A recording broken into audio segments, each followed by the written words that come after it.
Disinformation machines churns out hate, conspiracies, and outrage. Left versus right has never been the real fight. What they discovered is there's a way to engineer trauma and there's a way to weaponize trauma, and we can use that to move the behavior of a populace in a direction that we want it to go. This is what he does, and frankly, he's pulling the curtain back.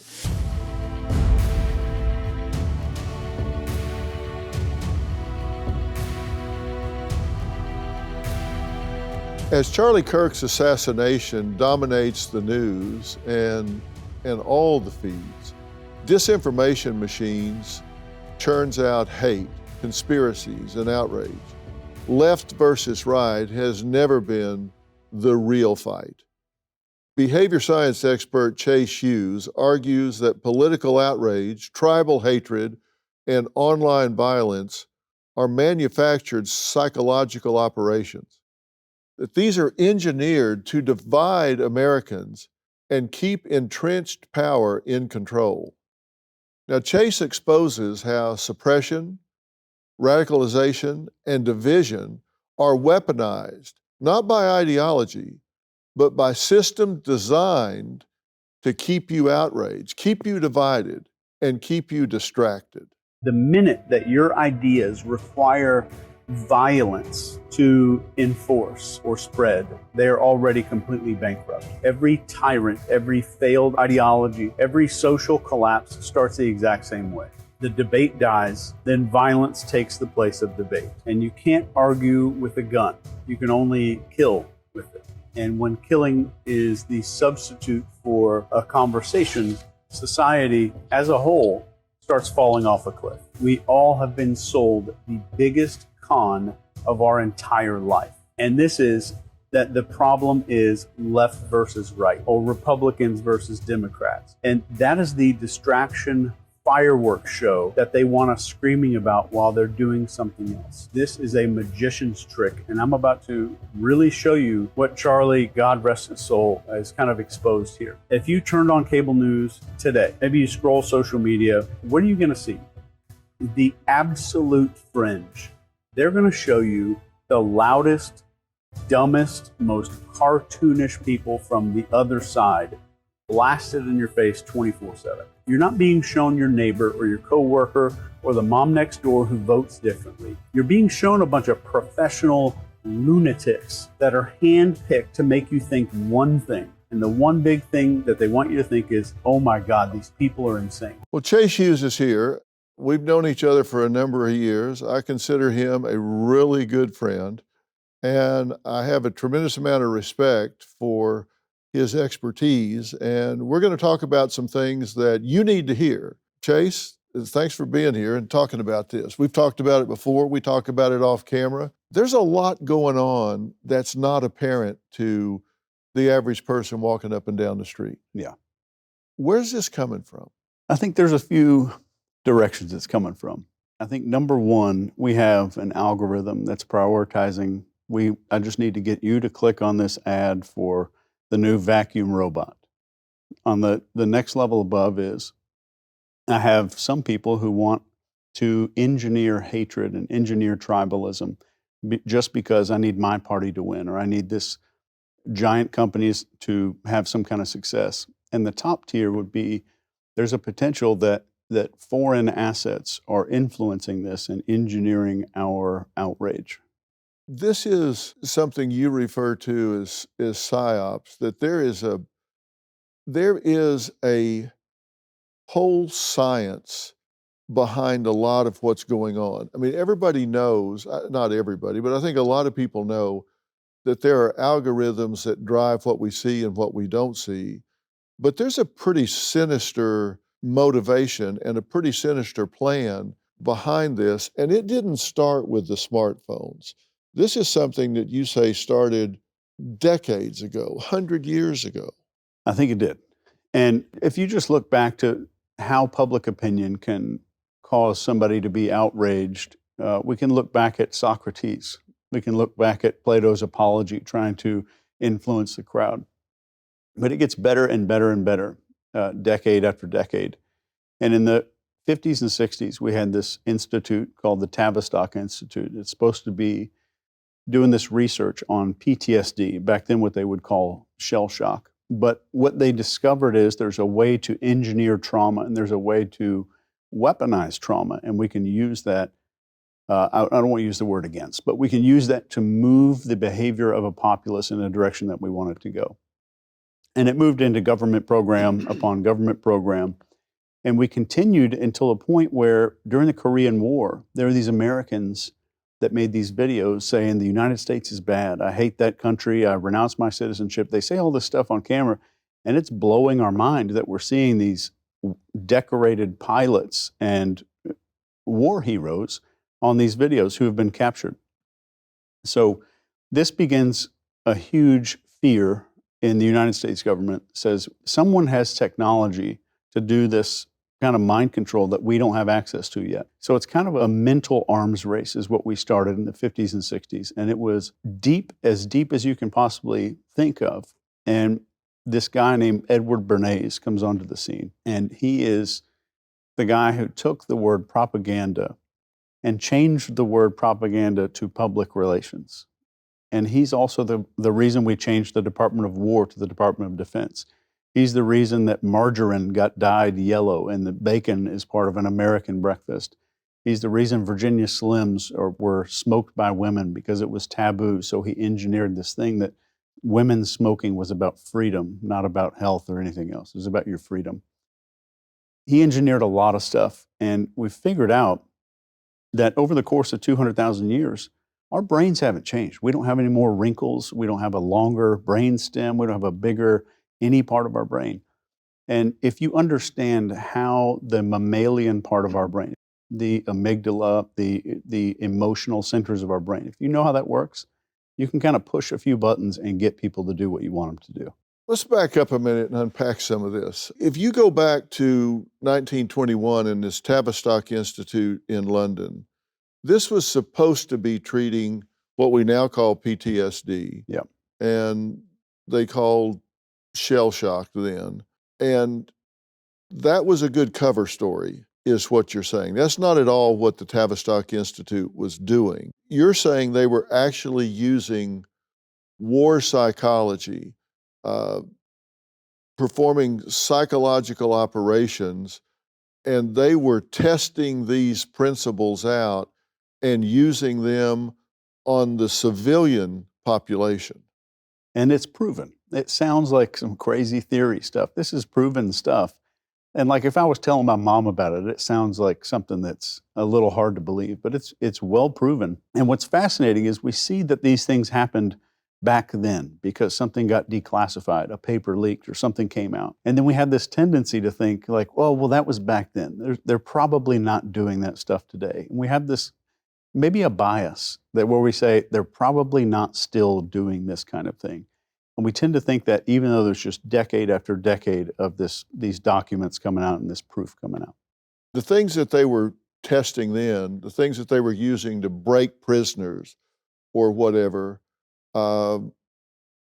you're saying they started to use this on the population to manipulate them, to drive them, to get them to do things. And there's a lot of psychological truth and science that has been proven to be effective in getting people to move their position, to embrace certain ideas that has sprung from that and lived on from that. Some of it for good, but a lot of it not so good.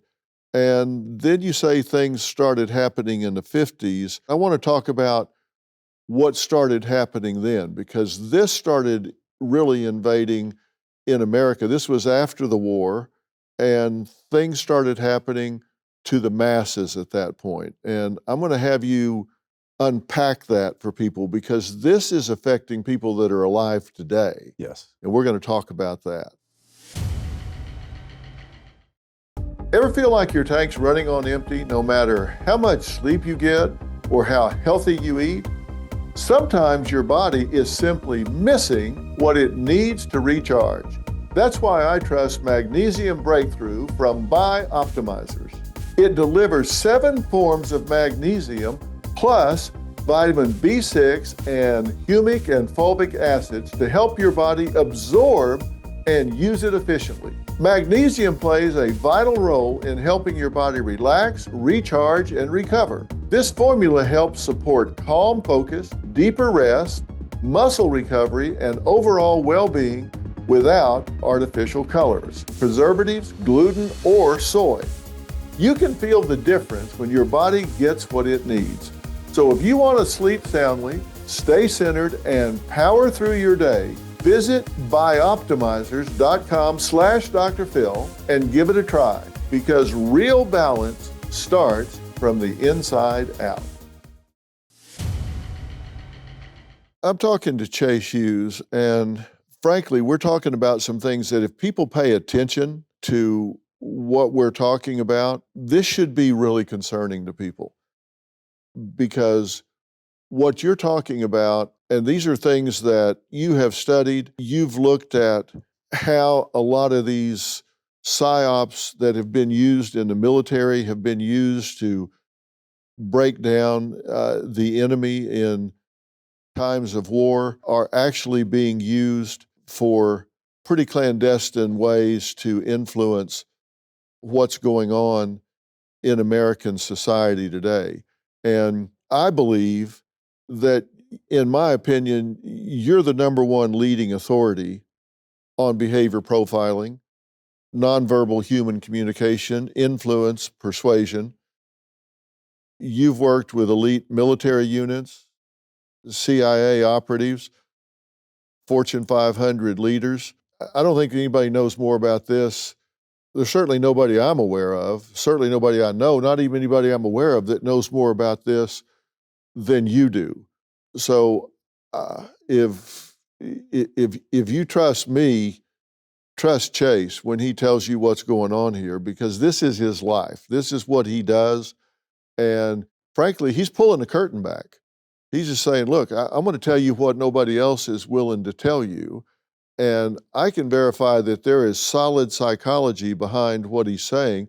And it's not just psychology, it's also neurology, because the brain is involved in a lot of this, because they're hijacking certain parts of the brain that react, and the reward centers are involved, the limbic motor interface, the amygdala, the nucleus accumbens. This is all subcortical. So it's not something that you're necessarily aware of. The ventricle striatum is not something that we just sit and call up to our consciousness, but that's what's involved here. Fair statement? Yes. Back in the 20s, things that were used militarily started being tested on the civilian population. And then you talked about a guy on the timeline, Bernays, that started using this in advertising and mass appeal and started rebranding things that changed. I mean, that's why we have bacon and eggs in the morning. That wasn't just something that was organic. That was something that was programmed and planned. Women smoking, these were fire sticks of freedom. This was programmed to make it okay. This was a very powerful messaging that started programming people's brains to see things a certain way. Yes. How did he go about this? So he followed a protocol. He even wrote a book about this, and his book is called Crystallizing Public Opinion. And I read a lot about this guy. I've read his books, and I didn't realize until way later that he was Sigmund Freud's nephew. So he studied a lot under Sigmund Freud, knew a lot about the unconscious parts of our brain, all the things that go on without our awareness. And what he figured out was we have this mammalian brain, some people call it, but it's our subcortical regions of the brain. So we have the human part of our brain, they call it a neocortex, which is Latin for new cover, because it's just sitting on top of everything. But our decisions, and we can show this nowadays with fMRI, our decisions are made in that emotional part of our brain, and our human brain, this cortex, its job is to take credit.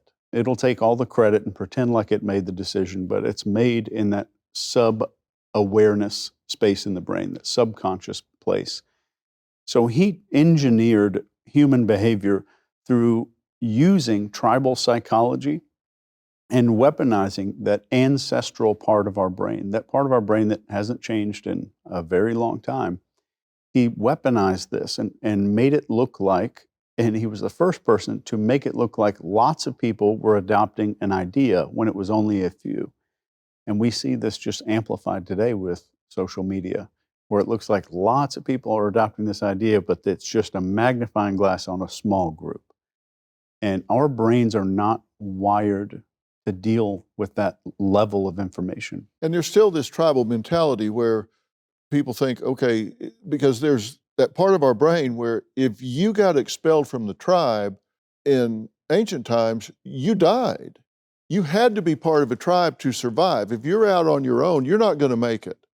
So there's that part of your brain, and I've always said the number one need in all people is acceptance, belongingness. People have this need to belong to something, to be part of something, to be accepted. And there's a real innate drive for that, and it comes from this tribal ideation from before that was really a survival instinct. And if you are excluded and you feel marginalized, that creates a real upheaval in our psyche because it springs from this idea that I need to be accepted to survive. Yes. And that's what he was tapping into at the time. Absolutely. And this is why we hear it all the time. People say, oh, the number one fear of people is public speaking. It's not the public speaking, it's the being judged and being outcast or dismissed by being people. rejected. Yes. Yeah, because the number one need is acceptance. The number one fear is rejection. And there are synonyms for that, like failure. If you open a business and you fail, you open a bicycle shop, nobody comes and buys your bicycles, that's saying, I reject you. I reject what you have to offer. I reject what you are putting out there for me. And so you're cast out from the tribe at that point. And so what Bernays did was tap into that and start making these things seem like this is what you need to do to be accepted, to be part of the tribe. And you're saying now with identity politics and being able to amplify an idea on social media with bots and all that sort of thing, it seems like here's the tribe that you need to be part of, when it may just be a few fringe activists that are creating this messaging. And man, it's terrifying. So you said a couple of words just now, and when I teach this, I teach that this transition to becoming radicalized, of just having your mind warped by something, it takes place typically in 3 stages. So ideas come first, and then it's ideology, and then it's identity. So I get you to start accepting an idea, then I get you into an ideology. And the moment that you make some of that public, you'll tell your friend, you'll tell your neighbor. When we make ideology a public announcement, it becomes identity. Because we have this cognitive dissonance, we have this mental fear of, once I've agreed to behave a certain way, I'm not going to deviate from that. Because if I do, I face rejection. So ideas are one thing. Ideas is what politics should be about, right? And then we get into ideology. So this is I think, I believe, and then I am, the identity piece of this. If it's woven into who someone thinks they are as a person, then the morals go out the window, because I have to defend myself as a person. And I can demonize other people because this is my identity. And this belonging makes the other tribe look like the bad guys. And that's where the violence gets softened. Yeah. Now, we're going to talk about that a lot. Now, there's something called Operation Mockingbird. This is something that you've been a part of and just don't know it. We're going to talk about that next. Allergies can pop up anytime, and this year they're hitting harder and lasting longer than ever. That means restless nights, sneezing, coughing, and that miserable post-nasal drip that keeps you awake. But there is a solution: Sambrosa Night Syrup. It's made without dyes, synthetic colors, artificial flavors, or high fructose corn syrup. Just a base of nutrient-rich honey, 7 organic herbs, and a small dose of antihistamine that help you breathe easier and sleep deeply. It's soothing yet effective without the harsh side effects. So try it and get allergy relief to get your best night's sleep and wake up rested. Sambrosa Night Syrup is a balanced formula that ensures you wake up energized. Visit Sambrosa.com and use code Dr. Phil for 25% off your first order. With a 90-day guarantee, there's no reason for you not to get the help you need. That's Sambrosa.com, code Dr. Phil for 25% off. Chase, as this is unfolded, and you put together a timeline of this that I've found really fascinating, and I'm going to direct people to kind of a video you've done about this later, but it's kind of all put together in a continuous fashion. But there was a time where the CIA got really involved in programming people on a mass basis. How did this come to pass? It started with this program called MK Ultra. And if anybody reads about this, it sounds like pure fiction. So the CIA back in the day was called the OSS, the Office of Strategic Services. And Sidney Gottlieb is the guy who kind of kicked this whole thing off and started running this. But it was all about, let's figure out the ways to break, silence, and control the human mind. So to give you a quick summary, they are using LSD on unsuspecting people in multiple countries. They are trying to figure out whether or not LSD is a mind control substance or a truth serum, and whether or not it's better than this other drug called sodium amytal. Then they're testing interrogation techniques, and there's a guy that gets involved. His name's Dr. George Estabrooks. He's a hypnosis expert. And with J. Edgar Hoover, they come up with this plan. We're going to hypnotize and use some drugs to hypnotize this German submarine captain and have him go back and then torpedo his entire fleet in Germany. So they're testing all these limits. And not just testing limits, but how can I take someone's ideology and drive it out here? How can I split someone's behavior so that they are now capable of doing something that they never would have otherwise done? And interrogation is a great example of this. If I get somebody to confess to a crime, that's not in their best interest. So in studying interrogation, they thought, what else can we do with this? And they thought, well, we could do this on a mass scale if we can manipulate the tribal agreement side of a person's brain. And we have this facial expression detection mechanism, but it's also this tribal part of our brain called the locus ceruleus. It's in the front part of the back of your brain. And if I can trigger that so that you think lots of people are doing something, I can get you to do whatever you want, whatever I want you to do. So they have this program called Mockingbird. So they install these people that are working for the intelligence agency in all these media outlets. And this is not like 8 or 9, this is hundreds of media outlets throughout the country. This is newspapers, magazine, TV media, news. Throughout the United States? Yes, and other countries. Yeah, but let's talk about the United States in particular. So you're saying, and first off, who is they? You say they have people working throughout the media in countries, including the United States. Who is they? They would be the U.S. intelligence agencies. Okay, the U.S. intelligence agencies. And you're saying that they have hundreds of people, and we're talking about the 50s and 60s now? Yes. Okay, and you're saying that they have hundreds of people infiltrating the news organizations in the United States. And you're talking about ABC, NBC, CBS. All the big ones. The major print media, New York Times, Washington Post, whatever. Everybody. And it's not just the guy that's getting coffee for everybody. These are news anchors. These are the people that are getting makeup put on them, sitting in front of a camera, going through the script and reading off things that they've been told to read off because they've been told it's in the best interest of your country. National news anchors. Yes. Like who? Some of the names have, I'm not a historian on this. I'm more of an expert on the techniques that were used, but there were some very prominent figures, and some of them have not been proven 100%. Some of them are more in the theory side, and I really like sticking to the known facts if we're talking about it.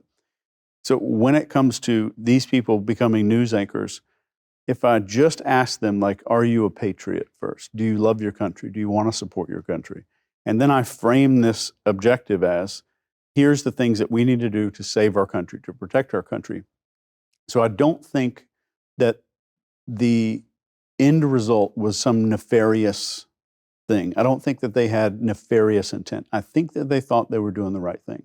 When we weaponize this tribal side of the brain, the intelligence agencies figured out that people will go along with whatever the tribe is doing. So if I can just make it look like the tribe is doing this one thing here, you're going to do it. And this has been proven at Stanford University.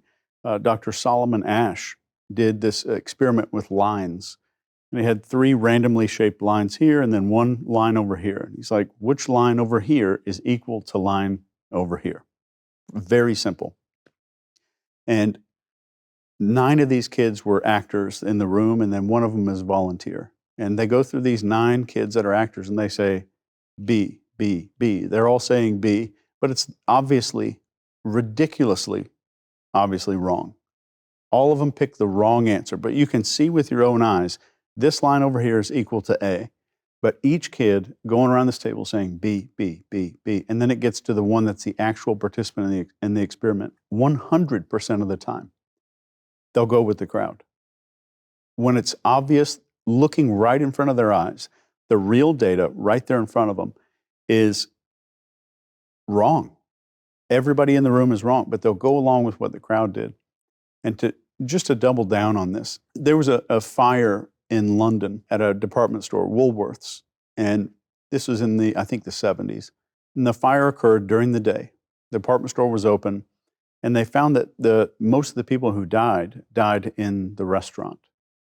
And they died because they were waiting to pay their bill, because no one else got up and left from the restaurant. They were near the exit. All of them could have gotten out, but they had waited to pay their bill, and they died.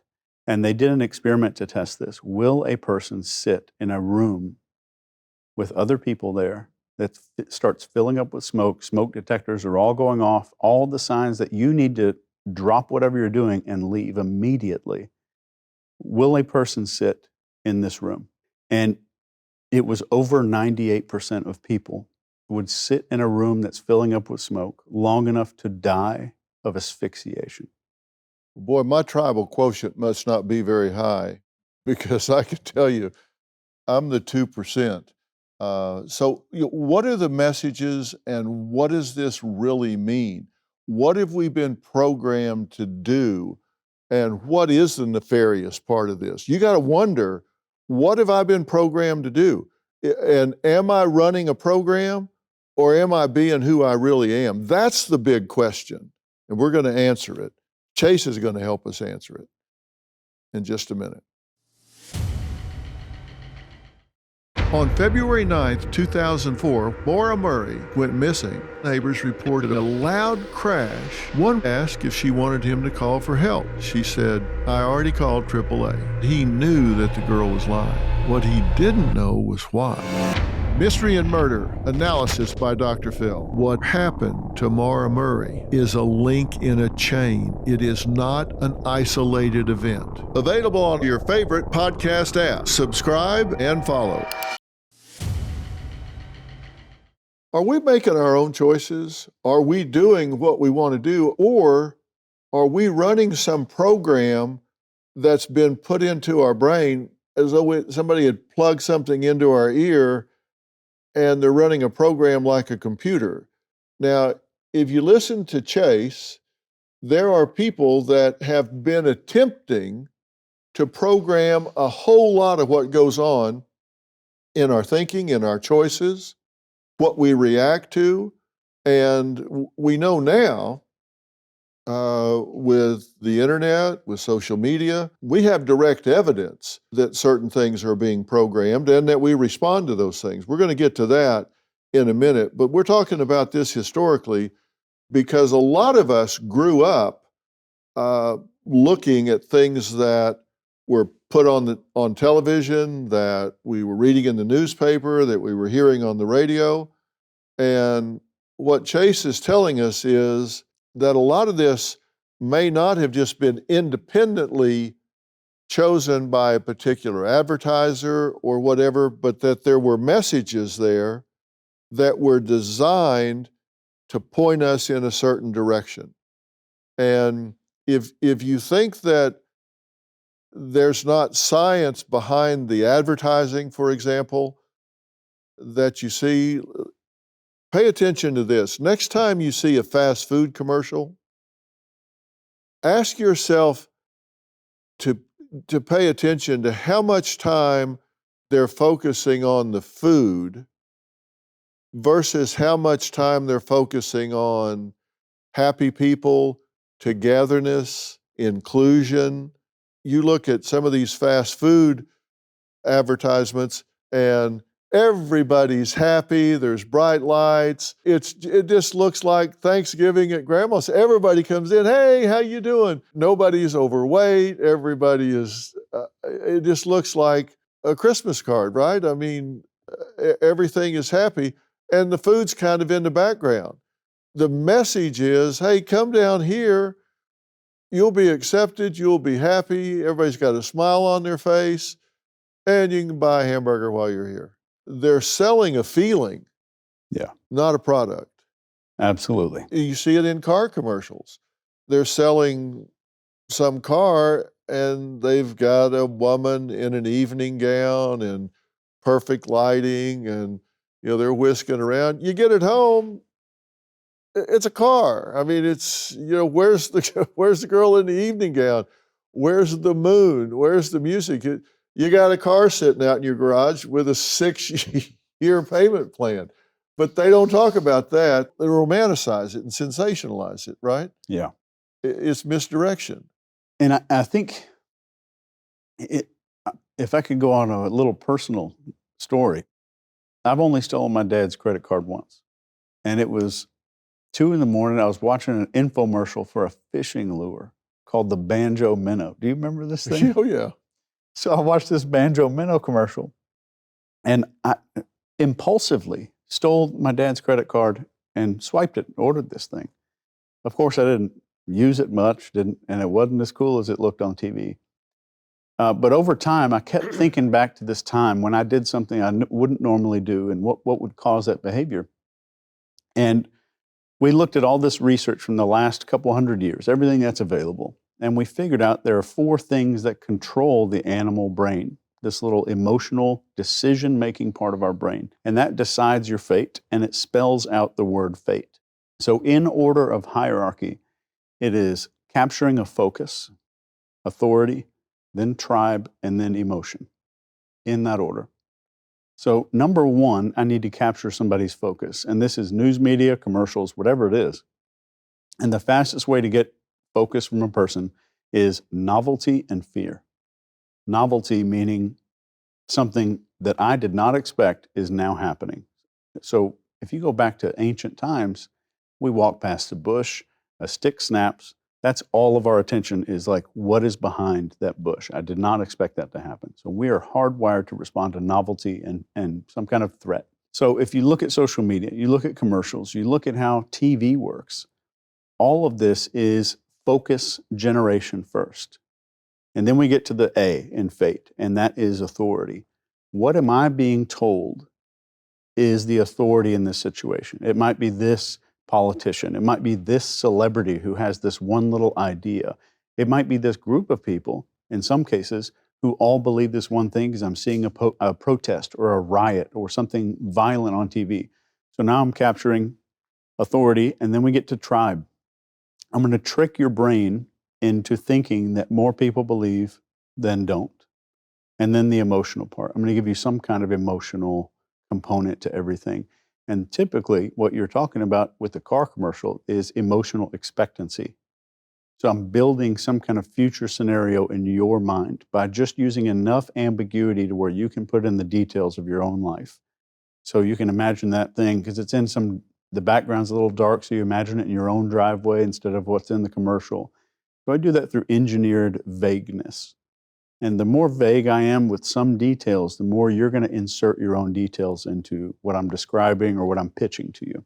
And that fate model is what triggered me to steal my dad's credit card. And that's what I kept going back to figure out this model. Every piece of mind control research, I'd go back to the banjo minnow to make sure it was. Did you get your ass whipped? I did. Yeah, okay, just want to be sure. Just want to be sure there were consequences there. So, okay, here's the question. We're talking about being programmed, and there were big entities programming us historically. Some of it, people thought they were being patriots, and maybe they were. I'm not saying it was necessarily nefarious all the time or ever, but there was programming going on. And you said national anchors.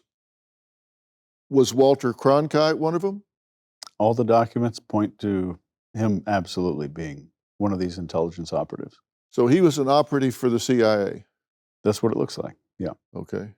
And there's evidence to prove that. Oh, yeah. Not that there was anything nefarious about it, but that he was cooperating with the CIA in delivering certain messaging. Yes. And in that time, cooperating with the CIA meant that you're helping the country, you're helping your government. And I think that the people who did that really did feel that way. Like I say, he wasn't telling people that. He wasn't saying, next, a message from the OSS. Correct. He wasn't saying that. It was just embedded in what he was saying. He was cooperating with the government on what they felt like was important for people to know and understand. Here's the thing. Let's say we don't have a problem with our government wanting the media to deliver certain patriotic messages. Now, I think a lot of people would have a problem with that today because the trust in government is at an all-time low. But that aside, let's just put that aside for a minute. There's a lot of programming that's going on in America from foreign factions that don't have our best interest at heart. And that's a problem, right? Absolutely. Is that happening from people that are declared enemies of the state? Is that happening from China? Absolutely, it's happening from China. And these two Chinese officers did something that was kind of written like a research paper, but then it was later turned into a book, and it's called Unrestricted Warfare. And it is a terrifying document about how Chinese intelligence views the United States and how they would approach a country, and they used us as an example, that was militarily superior. So how do we win a war is what they're saying in here against a country that's asymmetrical in military power. And they said one of the biggest elements to asymmetrical warfare is this psychological operations. We can do all kinds of hacking and cyber leaks and all this other stuff, but this PsyOps thing obviously interested me because I don't even know anything about cybersecurity. So just reading into this PsyOp, they start talking about destroying the will of the people, dividing the people, destabilizing a country. And this goes back to the Soviet Union and documents that you and I have discussed before. From the 60s. Yeah. And this plan to destabilize a populace. And if I could just sum up what happens to a human brain and a population's brain at a point of destabilization, this is a child, an adult, or an entire city or country. The moment destabilization begins, it manufactures one thing better than all the rest, and that's suggestibility. Our suggestibility and a desire for answers, a desire for somebody to take action, to lead us, to do something, goes through the roof. So if destabilization manufactures suggestibility, and by suggestibility, I just mean the quality that I will accept and then act on something suggested to me. That's exactly what's happening right now. So the more destabilized we are, the more suggestible we are. And the more suggestible we are as a country, the more we're going to automatically, without our consent or awareness, automatically accept some of these messages that somebody might want to give us. Okay, now the question is, what are these destabilizing messages? That is a big question, so you know what to watch out for. Women risking death for showing a few strands of their hair. She was beaten to a pulp, fell into a coma. 3 days later, she was declared dead. Her death ignited outrage all over the world. When you've got a regime that is blaming a drought on women and their conduct, it's kind of hard to sit down and have a logical conversation. The Dr. Phil Podcast. What happens next? Available on your favorite podcast app. Subscribe and follow. Chase, in the age of the internet, what are some of the destabilizing techniques that somebody like China can use with these bot farms and all to destabilize identities, to destabilize our thinking? I can sum it up in one sentence, and then I'll unpack that. If I make you think something is popular, I can get you to accept it. And to double down on that, if I can also make you think that something is your own idea, you will never resist it because it came from within you, or so you think. And there's a famous picture on the internet. It's probably much older than that, maybe from the 70s.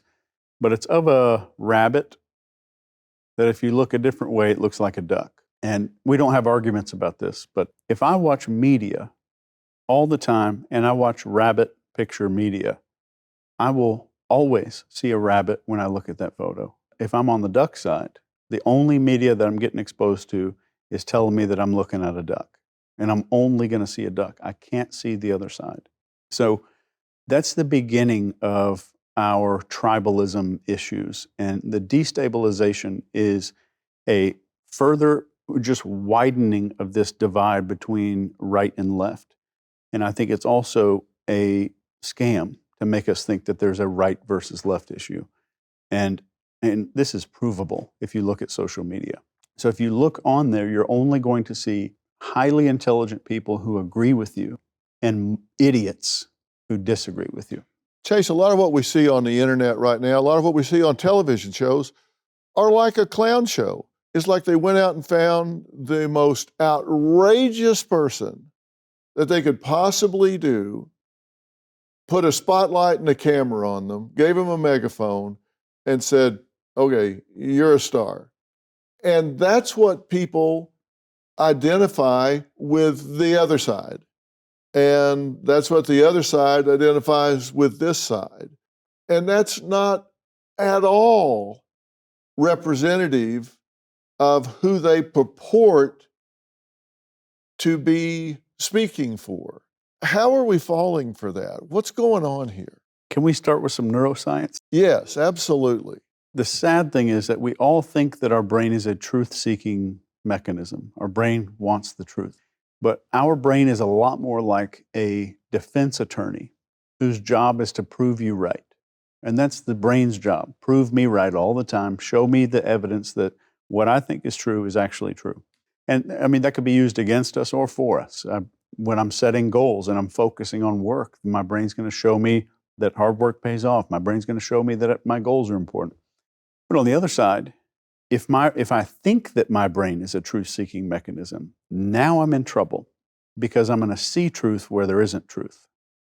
And I think one of the biggest things that people have confused is true versus truth. Because something can be true without it being the truth. So what you're seeing is things that are true, and you're confusing it, or people are confusing it with the truth. And we're also thinking that my brain can tell the difference between those two. And even me as an expert in this stuff, I'm not immune to it. I've bought stuff off Instagram ads. I've gotten emotionally outraged at stuff on the internet. And I study this stuff, and I'm not immune to it. We don't have a firewall, but what really happens in the brain when this starts kicking off is the brain is a confirmation-seeking machine. So whatever we think, the brain's going to look for it. But social media figured out how the brain works. And I don't think this was nefarious. I think it was just like, well, Dr. Phil's going to click on this Adidas ad if we show it to him after this thing and this thing and this thing and this thing. And over time, the algorithm itself, not humans sitting around a conference table smoking cigars. I think it's just an algorithm that made people click. And I think at the end of the day, you're going to get shown what you agree with. So social media, the algorithm adapted to human brains. So the algorithm adapted to be a confirmation bias machine.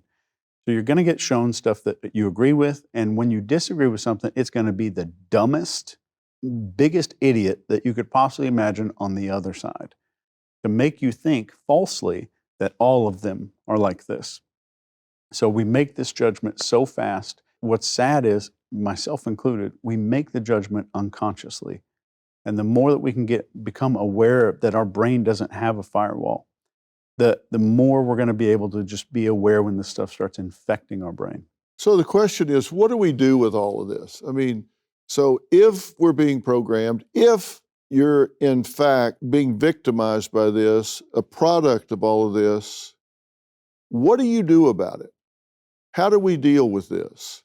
And we're going to have to continue this conversation. So I'm not letting Chase out of here until we start saying, okay, how do we fight back? How do we take back our own thinking? How do we take back our identity? How do we overcome our own confirmation bias? And how do we recognize what's a manipulation and decide, okay, I'm not going to play this game anymore. And there are things we can do that makes it all start crumbling. And that's where we're going to pick up next time. So be here, because we're going to give you some answers and let you take your life back. Chase, thank you. We're going to pick this up. Thanks, Dr. Phil. We'll see you then.